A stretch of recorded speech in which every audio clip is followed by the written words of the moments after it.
It's March 23rd, 1743, and another remarkable event is about to be uncovered by Arion, Rebecca, and Olly, the Retrospectors. Hallelujah, and 52 other songs. It's what an audience at Covent Garden were enjoying on this day in 1743 because it was the London premiere of Handel's Messiah. It wasn't actually the first performance because he had already debuted it in Dublin. But in those days, obviously, London was considered sort of the centre of the world. So to all intents and purposes, we can call this the premiere of what is, by most accounts, the most performed piece of classical music in the world. Wow, you've just alienated all our Irish listeners with one fell swoop there. Obviously, this historic event in culture happened in Ireland, but we're going to ignore that because it was more important when it happened in England. Well, to bring those listeners back on board with us, there is a brilliant detail from its original performance when it was first performed at the Music Hall in Dublin a full year almost earlier, where the audience swelled apparently to a record 700 people, and ladies were asked to wear dresses without hoops in order to make room for more company. Well, the fact that it was so popular that they had to make room for more people tells you that this was commercial theatre. This was bums on seat stuff. And that is, in fact, the thing that caused some controversy on this day when it premiered in London, because people were uneasy about the fact that it was about Jesus. And that was something you did in church. Apropos our episode yesterday with the Puritans and what they thought you should be doing on the Sabbath in church, listening to prayers, not at the opera. I mean, it's a huge proportion of the audience would have been not just practicing Christians, but very familiar with the texts being sung, feeling uneasy. Like, what is this? If it's a religious ritual, it should be in a church. Yeah, and one of the people annoyed by this was actually Charles Jennens, who had written the libretto for Handel and then presented it to him. And he was annoyed that Handel had only taken 3 weeks to compose the score, which runs to 259 pages, for what he considered, he obviously treasured this. This was his baby. This was the ultimate for any librettist, is writing about such a sacred subject matter. It covers the whole life of Jesus and then goes a bit into the apocalypse at the end as well. So it is this really vast tale, and he was slightly irritated that it only took Handel 3 weeks to write the score, although apparently he slaved at it day and night, and he said that he was divinely inspired. Yeah, only took God 7 days to build the world, mate.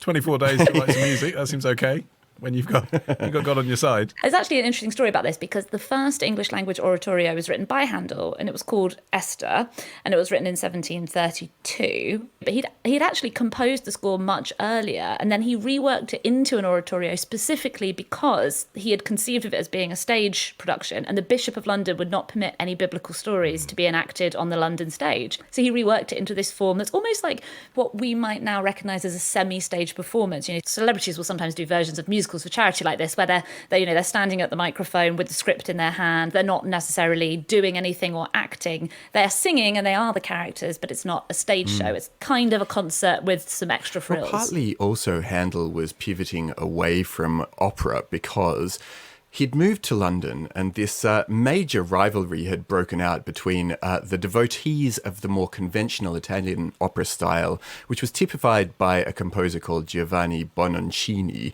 on the one side, and those who preferred Handel's more new school Italian, and those who preferred his more new school style Italian operas. And the partisanship was captured in a 1725 verse by poet John Byrom, who wrote, some say compared to Bononcini that mine hear Handel's Buttonini. Others aver that he to Handel is scarcely fit to hold a candle. So people love to write comic verse about their point of view in these days, didn't they? That was the sort of... Like every letter to a newspaper is like, some may say, but it's like, just answer what do you think?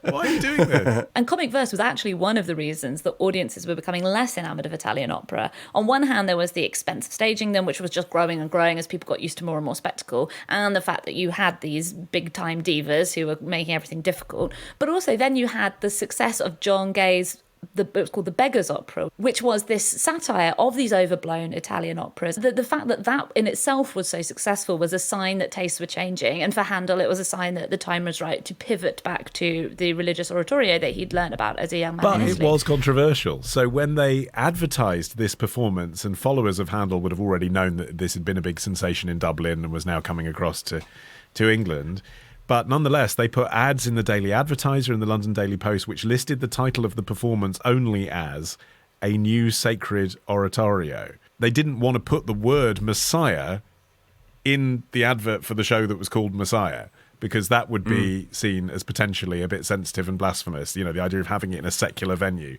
Here is a letter that a concerned reader wrote to the Universal Spectator, having seen this advert in anticipation of the production. This better rhyme. It's not going to rhyme.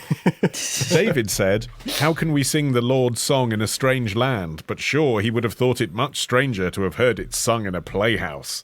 And it's interesting, therefore, when you see how the show is structured, that the first words in it are "Comfort ye my people," which strikes me as basically comfort food for the audience, who are feeling nervous about what they're about to see.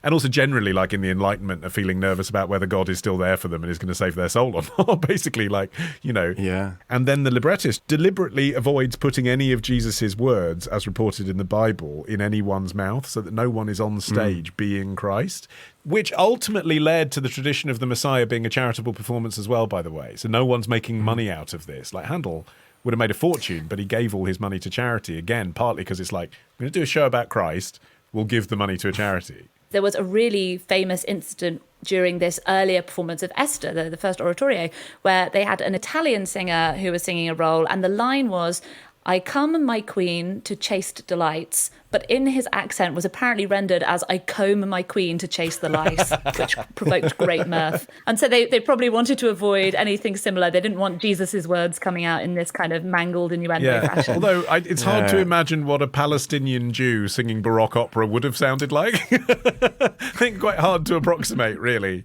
I mean, that's the thing that strikes me listening to it now. It's just so kind of de-dum-de-dum-de-duddly-dum, isn't it? I mean, it's great. It's beautiful music, but it is very like white European dum-de-dum-de-dum-de-dum. It's kind of like weird that it's about the Middle East at all. It came to be one of Handel's favourite pieces of his own that he had written, and even in 1759, when he was blind and his health was failing, he insisted on attending a production at the Theatre Royal in Covent Garden, and 8 days later he died at home. So it was like the last thing that he wanted to see of his own work before his own death. And Mozart paid the Messiah a huge compliment, and he reorchestrated it in 1789. But even he confessed himself to be kind of humble in the face of Handel's genius, and he insisted that any alterations that he was making to the score should not be seen as an effort to improve the music. And he said, Handel knows better than any of us what will make an effect. When he chooses, he strikes like a thunderbolt. Yeah, Beethoven called Handel the greatest composer that ever lived as a result of the Messiah, which is a pretty strong recommendation as well, isn't it? It's extraordinary that it's one of those things that was an enormous commercial hit in its time, recognised amongst its peers as being the best of its type, and is still basically, I guess now because it's part of the Christmas calendar, which is weird because it was written for Easter anyway, but, is still performed annually all across the world. I mean, there's not many, it's like Hamlet and this, basically, that come to that sort of level over hundreds of years, isn't there? Yeah, and although today we obviously see the Messiah as being, this really central composition in Western classical music,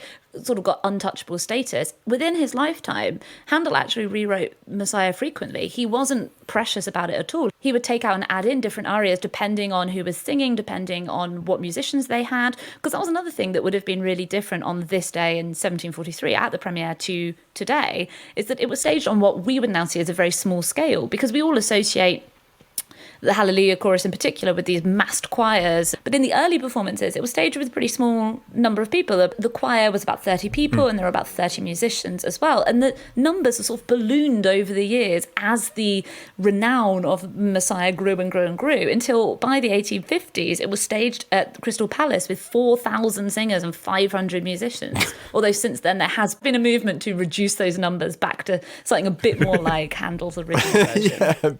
A bit rationalized versus that let's just keep escalating this until the whole world is singing simultaneously. Tomorrow. Okay, well, we'll set up our own Women's Olympics. How do you like them apples? Ditch the ads and get a Sunday episode when you join Club Retrospectors. Subscribe now on Apple Podcasts. Part of the Acast Creator Network.